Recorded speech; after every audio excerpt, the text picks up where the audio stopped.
Assalamualaikum warahmatullahi wabarakatuh. Salam sejahtera untuk kita semua. Pada pertemuan kali ini, kita akan memasuki sebuah topik yang sangat penting untuk dipahami oleh mahasiswa komunikasi, terutama dalam kajian komunikasi digital di era sekarang, yaitu tentang realitas algoritmik dan bagaimana artificial intelligence atau AI secara perlahan namun pasti membentuk cara kita berpikir, berinteraksi, dan memahami dunia sosial kita. Di era digital saat ini, AI bukan lagi sekedar fitur tambahan pada aplikasi. Ia telah berkembang menjadi platform, menjadi media, dan bahkan menjadi aktor yang mempengaruhi pengalaman komunikasi manusia secara mendalam.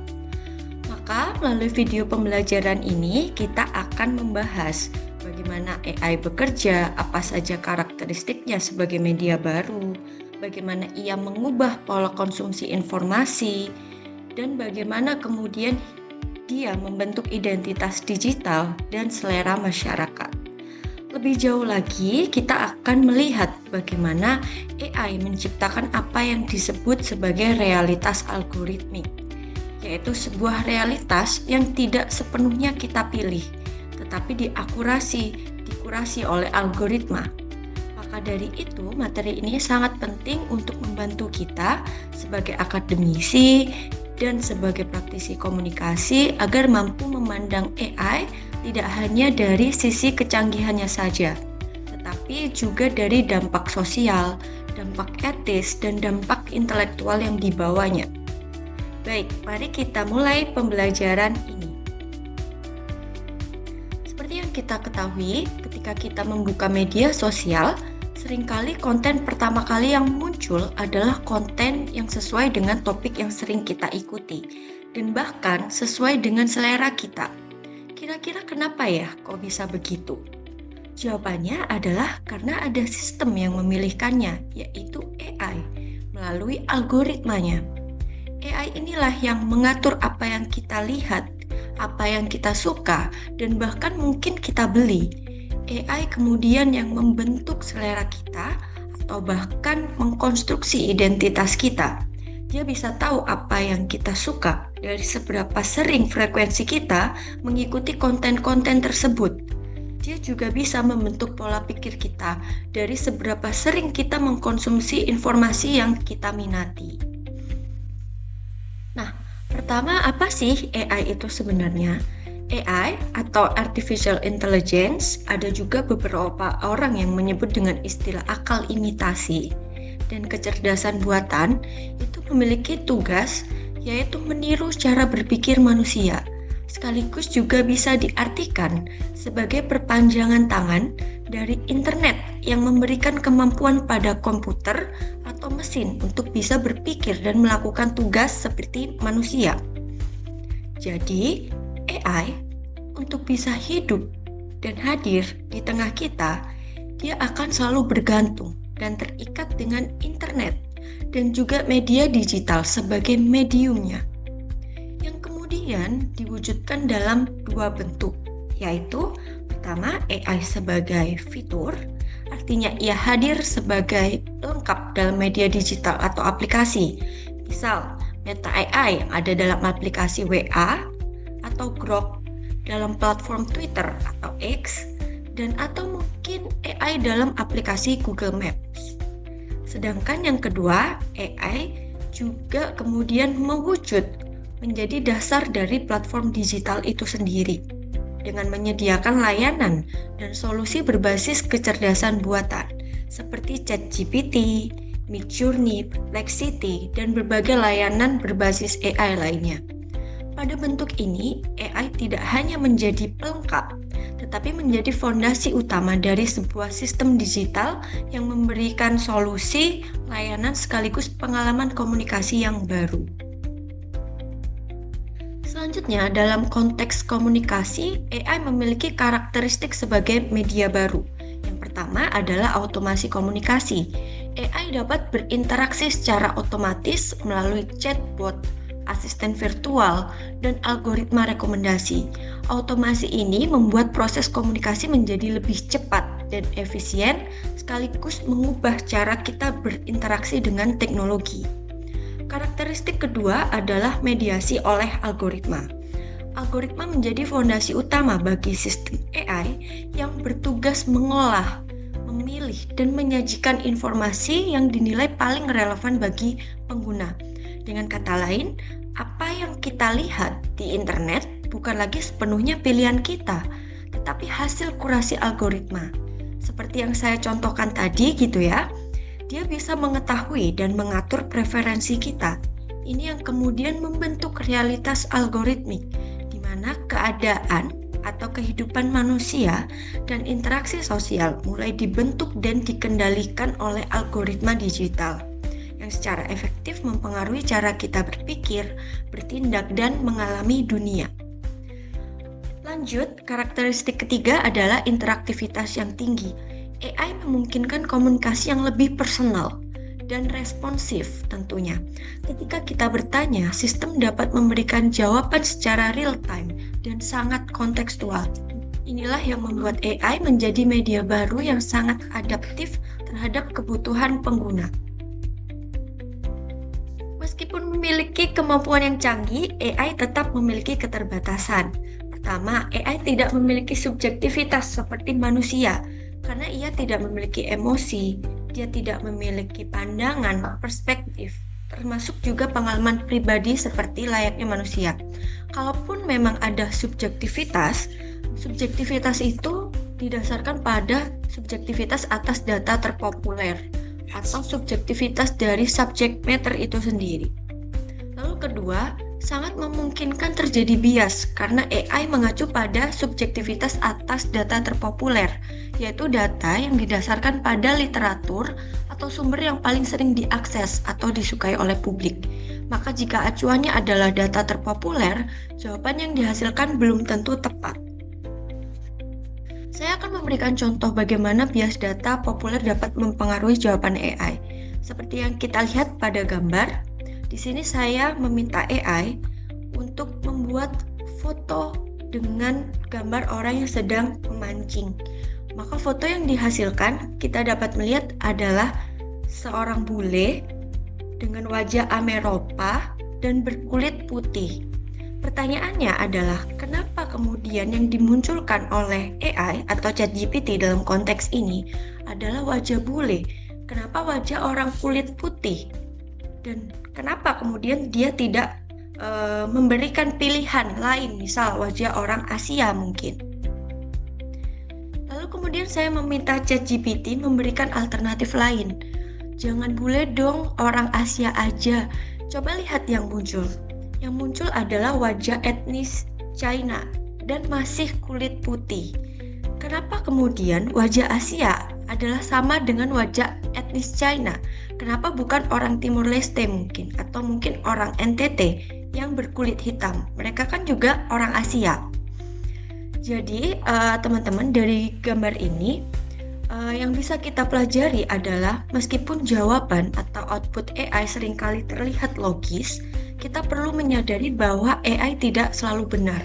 Penting bagi kita untuk melakukan verifikasi lebih lanjut agar memperoleh pemahaman yang lebih holistik dan terbebas dari bias-bias tersebut. Bias ini bukanlah suatu kebetulan karena algoritma bekerja berdasarkan pola data yang paling banyak dan representasi visual dalam dataset global yang memang cenderung timpang.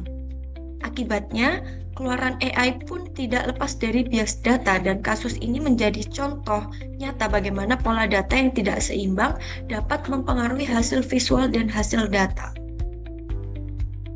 Nah, kita mulai memasuki pembahasan tentang determinisme teknologi. Jadi di sini saya menggunakan pemikiran dari Marshall McLuhan yang menyatakan bahwa the medium is the message.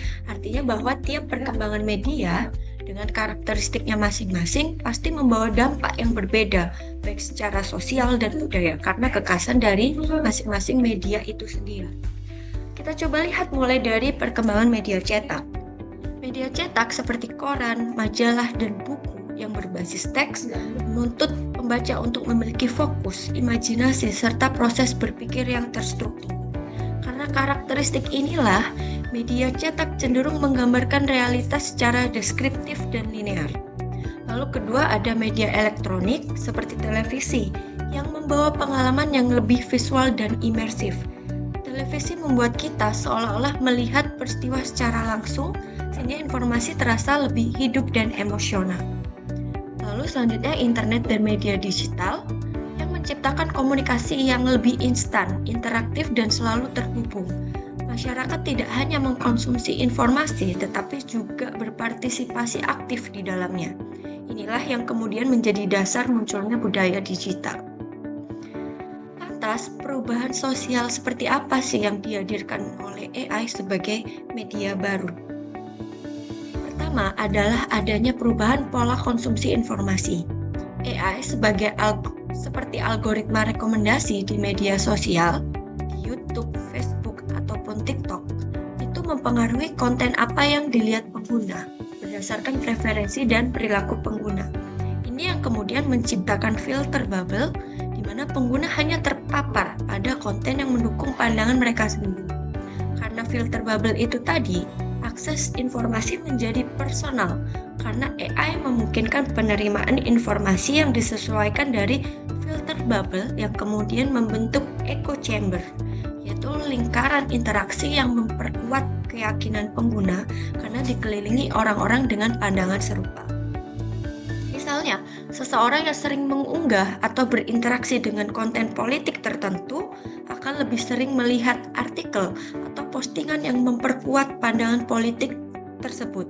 Sementara ide atau berita yang bertentangan tidak pernah muncul atau dibatasi.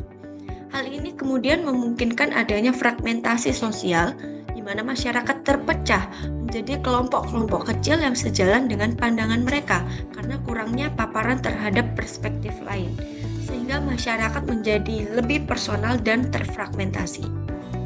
Kedua, adanya perubahan dinamika komunikasi interpersonal. AI juga mengubah dinamika komunikasi interpersonal. Adanya chatbot dan asisten virtual memudahkan kita untuk menyelesaikan berbagai keperluan, tetapi penggunaan yang berlebihan berpotensi mengurangi interaksi tatap muka. Relasi manusia kemudian bisa menjadi lebih mekanis dan kurang emosional. AI juga turut mempengaruhi pembentukan identitas digital kita karena data diri yang kita hasilkan setiap hari dikelola oleh algoritma untuk menampilkan versi diri tertentu. Dalam konteks yang lebih luas, informasi pribadi kita semakin dikurasi oleh algoritma sehingga mempengaruhi cara kita melihat diri sendiri dan orang lain di dunia digital. Contohnya, seseorang yang sering melihat konten terkait diet dan kecantikan dapat terdorong untuk mengadopsi standar kecantikan tertentu, sehingga mengubah cara mereka menampilkan diri dalam ruang digital.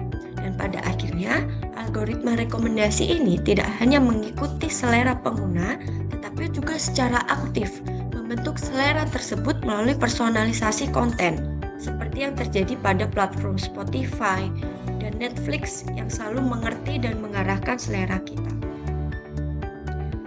Lalu terakhir, salah satu dampak yang perlu diwaspadai adalah melemahnya daya kritis. Ketergantungan berlebihan pada AI, terutama model bahasa seperti ChatGPT, membuat masyarakat terbiasa dengan pola pikir instan, sehingga tidak memiliki daya kritis. Contohnya adalah mahasiswa yang menyelesaikan tugas tanpa berpikir mendalam. Jika dibiarkan, hal ini dapat melemahkan kemampuan analitis dan kemampuan historis. Maka, semua perubahan tersebut membawa kita pada konsep realitas algoritmik. Ini adalah kondisi ketika pengalaman sosial kita tidak lagi sepenuhnya dibentuk oleh interaksi manusia, tetapi oleh algoritma yang mengatur apa yang kita lihat, baca, dan ketahui. Realitas kita menjadi hasil kurasi teknologi. Dalam realitas algoritmik, pengalaman pengguna di media digital disesuaikan berdasarkan data pribadi, preferensi, dan perilaku kita yang dipantau dan dikelola oleh algoritma. Sampai di sini penting bagi kita untuk menyadari bahwa perkembangan teknologi AI yang semakin progresif memang menjadi sebuah diskursus dan memunculkan pro dan kontra. Ada yang pro banget dengan AI, ada juga yang kontra karena beberapa alasan. Tetapi saat ini kita tidak sedang berpihak pada salah satu dari kedua kubu tersebut. Karena faktanya AI memang bisa membantu permasalahan kita, tetapi kita seringkali melupakan bahwa AI sebagai sebuah teknologi juga memiliki keterbatasan. Ini kemudian yang dapat menjadi alasan bahwa manusia perlu memiliki kesadaran intelektual ketika hidup bersanding dengan AI. Manusia perlu memiliki kesadaran bahwa AI bukanlah senjata utama dalam mengatasi permasalahan, melainkan memposisikan AI hanya sebatas infrastruktur atau alat. Justru yang paling penting adalah kesadaran intelektual yang membuat nalar kritis manusia tidak semakin tumpul. Maka jika saat ini AI dianggap sebagai alat pintar dengan kecerdasan yang luar biasa, sudah seharusnya kesadaran intelektual manusia harus lebih unggul daripada itu. Demikian pembahasan kita mengenai realitas algoritmik dan bagaimana AI membentuk perubahan sosial dalam kehidupan digital kita. Dari pembahasan ini kita dapat melihat bahwa AI memang memberikan banyak kemudahan, namun di balik kemudahan itu terdapat konsekuensi penting yang perlu kita pahami.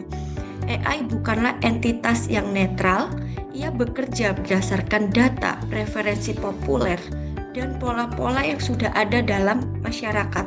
Karena itu, kita perlu memiliki kesadaran intelektual untuk tetap kritis, tetap reflektif, dan tidak terjebak sepenuhnya dalam logika teknologi. Pada akhirnya, AI hanyalah alat dan manusialah yang memiliki tanggung jawab untuk menentukan arah penggunaan teknologi tersebut. Terima kasih sudah mengikuti video pembelajaran ini sampai akhir. Jika ada pertanyaan atau jika Anda ingin mendiskusikan lebih jauh mengenai topik ini, silakan tinggalkan komentar atau sampaikan melalui forum diskusi perkuliahan. Sampai jumpa pada pertemuan berikutnya. Wassalamualaikum warahmatullahi wabarakatuh.